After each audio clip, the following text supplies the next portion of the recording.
A lonely rancher living in the wide plains of America makes a decision that changes his life forever. What begins as an act of mercy turns into a shocking truth hidden behind silence. This emotional story is about pain, courage, and finding a voice when the world refuses to listen.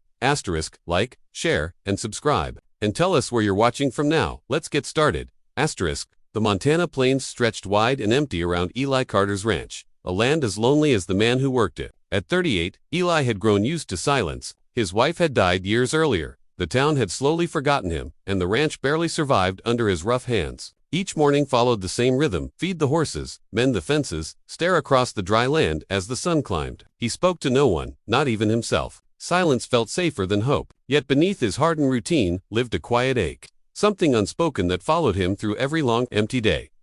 One evening, Eli rode into the nearby town to sell supplies and buy flour. The saloon was louder than usual, filled with drunken laughter and smoke. Near the back, a man swayed on his feet, gripping a bottle in one hand and a young girl in the other. She looked no older than 16, thin, dirty, and terrified. The man shouted that she was deaf, worthless to him, and anyone could take her if they had the money. The crowd laughed nervously, unsure whether it was a joke. Eli felt his stomach turn. The girl's eyes weren't empty, they were desperate.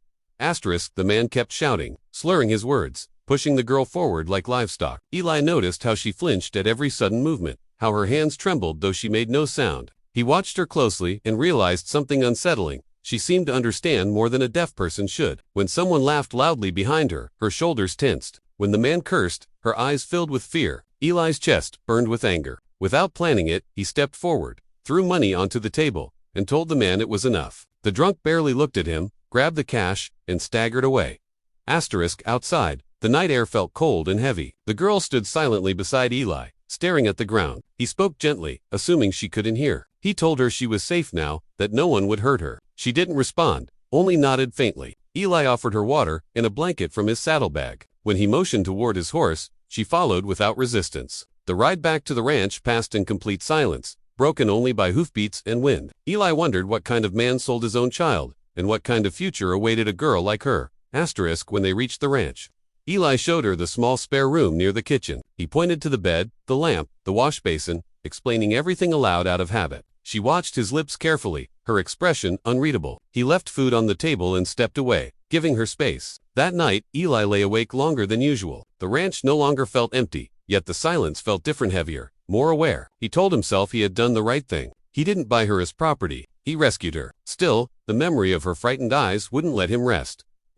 Morning arrived with pale sunlight and cold air. Eli found the girl already awake, sweeping the porch slowly. She worked quietly, carefully, as if afraid to make a mistake. Eli nodded at her and set to his chores. As the day passed, he spoke to her naturally, forgetting at times that she was supposed to be deaf. He noticed small things: how she turned when tools clanged, how her eyes followed him when he spoke, how she paused when he sighed. Once, when a horse neighed loudly, she startled and looked straight toward the sound. Eli froze but said nothing. He decided not to push her. Whatever her past, she needed peace. Over the next few days, life settled into a new rhythm. She cooked simple meals, cleaned, and helped with small tasks. Eli treated her with quiet respect, never raising his voice, never touching her without reason. He noticed scars on her arms and wrists, old and new, telling a story she never spoke aloud. At night, he sometimes caught her sitting by the window, staring into the dark as if expecting someone to come. Eli felt a growing sense of responsibility, deeper than pity.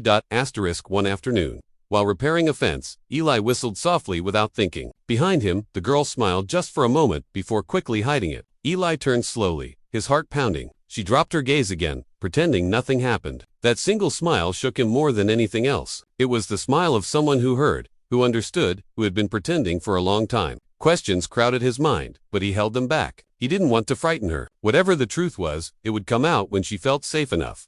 As the sun set that evening, Eli realized his lonely ranch had changed forever. He had brought home more than a silent girl. He had brought home a wounded soul carrying secrets and fear. He didn't yet understand what role he would play in her life, but he knew one thing for certain: he would not send her away, and he would not fail her. The silence that once defined his existence now felt fragile, as if it were waiting to be broken by a truth neither of them was ready to face. The days grew warmer, and with them came a quiet tension Eli could no longer ignore. The girl, Clara, as he had begun calling her in his thoughts, moved around the ranch with practiced silence, but her reactions betrayed her secret. She flinched when thunder rolled over the hills, paused when Eli muttered to himself, and once laughed softly when a chicken escaped its pen. Eli pretended not to notice, giving her time and space. He sensed that whatever truth she carried had been forced on her by fear. Pushing her too soon would only drive her deeper into silence.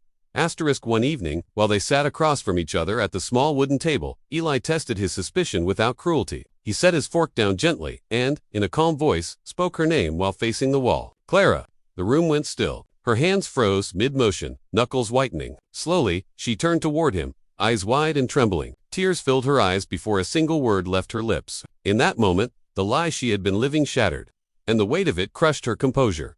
Her voice came out soft and broken as she confessed the truth. She had never been deaf. Her father had beaten her into silence, warning her that no one would help her if she spoke. Pretending not to hear was the only way she survived his drunken rages. If she didn't respond, he hit her less. If people thought she was deaf, they ignored her cries. Clara told Eli everything in uneven breaths. Shame and fear tangled in every word. When she finished, she covered her face, waiting for anger or rejection. Eli felt something inside him, snap not toward her, but toward the man who had destroyed her childhood. He stood, fists clenched, then forced himself to breathe. He knelt in front of her instead, lowering his voice, telling her she had nothing to be ashamed of. He told her she was safe, that she would never be hurt for speaking again. The words came slowly, carefully, as if he were afraid to break her. Clara listened, truly listened, and for the first time, she believed him.